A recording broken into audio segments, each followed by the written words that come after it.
துணை முதலமைச்சர் உதயநிதி என்ன சொல்றாருன்னா, அதிமுக வந்து அண்ணாவும் இல்ல திராவிடமும் இல்லை, எங்க அண்ணா இல்ல, எங்க இல்லையா திராவிடம் இல்ல, உண்மையான அண்ணா உருவாக்கிய கட்சி, அப்பழுக்கப்பட்ட கட்சி அண்ணா திராவிட முன்னேற்ற கழகம் ஒன்றுதான்.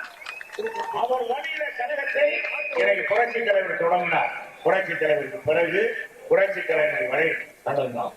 இன்னைக்கு புரட்சி தலைவருக்கு பிறகு புரட்சி தமிழர் எடப்பாடியார் நடத்துகிறார். பாருங்க, இன்னைக்கு நம்ம போட்டோ எல்லாம் பாருங்க, தலைவர் இருப்பாரு, அண்ணா இருப்பாரு, தந்தை பெரியார் இருப்பார்.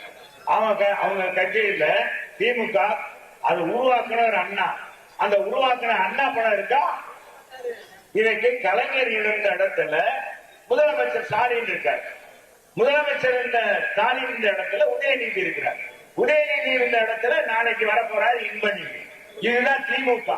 இவர் பார்த்து நம்ம பார்த்து சொல்றாரு, நம்ம வந்து திராவிட முன்னேற்றம், உண்மையான திராவிடம், உண்மையான ஜனநாயக கட்சி அண்ணா திமுக தான்ப்பா.